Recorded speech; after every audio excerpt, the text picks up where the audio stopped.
humano é muito pouco para descrever Deus. Por isso, embora o nome por excelência seja o tetragrama sagrado, é esse que os judeus tiveram mais zelo por ele, etc, etc, etc, Deus não fica preso a esse nome. Ele se revela de várias outras maneiras. E a gente pode jogar isso também para Jesus no Novo Testamento. Embora Yeshua seja o seu nome célebre, ele também é chamado de Emanuel. Então, mas maravilhoso. Amém. Ele é chamado de Amém. Emanuel não é para Deus também, é para Jesus. Emanuel é um dos nomes que é dado para Jesus ali. Fala assim: e colocarás na criança o nome de Emanuel, que significa Deus conosco, da profecia de Isaías, 9, capítulo 7. 9:6. Deus forte. Esse é... Não, mas o Emanuel é 7, né? 7:14. 7:14, 9:6 é quando fala. Deus forte. Seu Jeová Jireh. Tá. O 9 que ele falou, 7 é a profecia, que fala assim: a virgem dará à luz a um menino e colocará o nome dele de Emanuel, que significa Deus conosco. Emanuel, é o sentido literal do nome.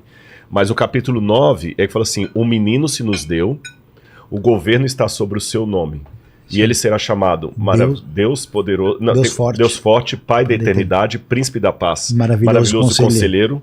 Falamos todos? Sim. Maravilhoso conselheiro, Deus forte, Príncipe da... E aliás, isso é uma coisa interessante. Esse menino seria chamado de Deus forte. Tem algumas coisas interessantes que só podem ser atribuídas à divindade de Jesus. Se eu não entendo Jesus como Deus, fica estranho a correlação que ele... Quando, por exemplo, o Tomé chega diante dele quando vê ressuscitado, que Tomé fala assim: Deus meu, Senhor meu. Senhor meu, Deus meu, né? Teus moi, Kyrie, acho que está no vocativo. Kyrie moi. Deus meu, Senhor meu. João 20:28. Porque é muito estranho que coloca o nome Deus e Senhor logo em seguida ali. Falando em aramaico, o hebraico, certamente aquilo tem um peso divino muito grande. Os títulos que são dados, Pai da Eternidade. A gente falou que Deus forte, mas a palavra Pai da Eternidade aplicado a Cristo. Então, essas expressões, essa maneira de dar nome a Deus, ela surge nesse elemento que aparece entre a crise e a redenção divina. Ela abre o caminho da esperança para a construção do futuro.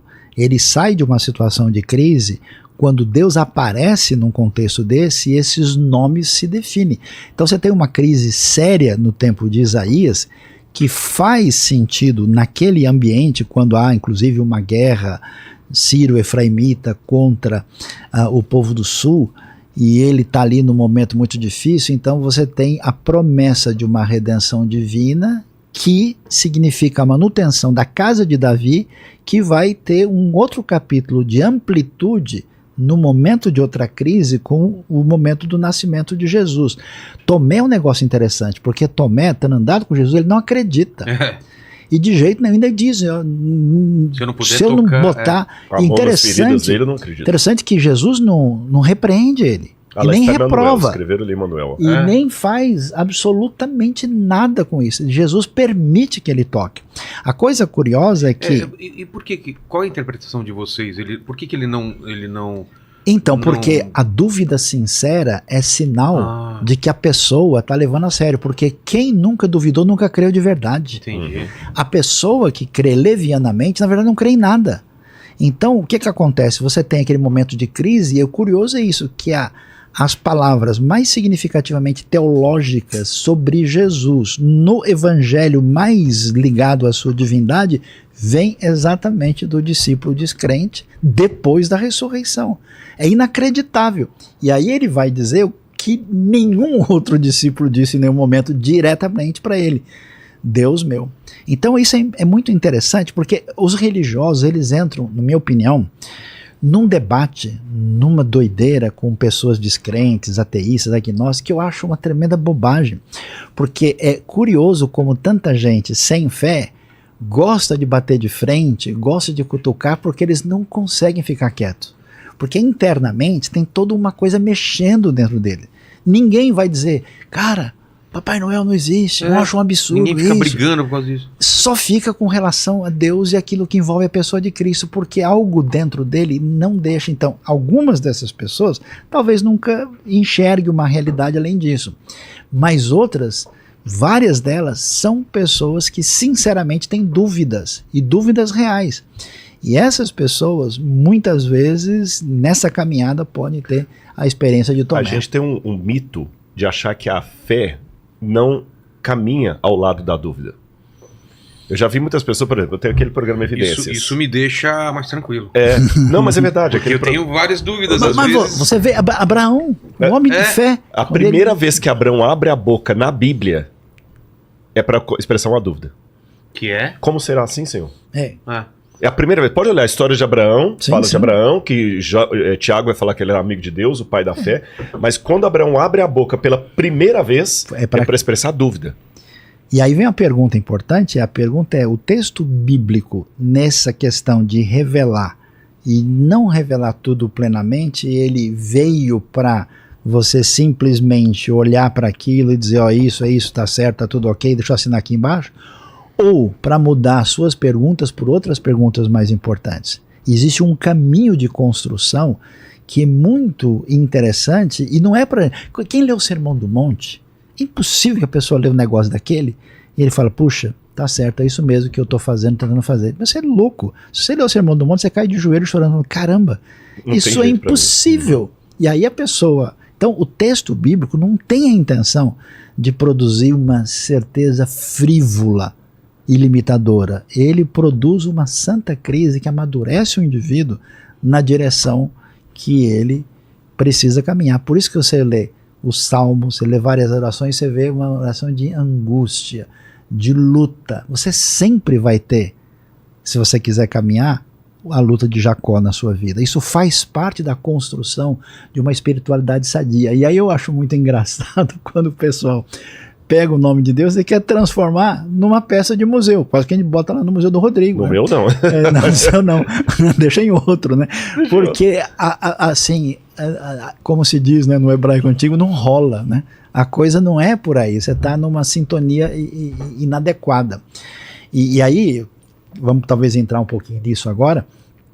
Eu acho curioso porque a pessoa de Jesus, o nome de Jesus, Yeshua, que é uma forma variante de Yehoshua, que é o mesmo nome de Josué, na verdade significa, porque você tem umas formas abreviadas no nome de Deus. Por exemplo, Aleluia, louvem a Yah. O que é Yah? O diminutivo de Yahvé.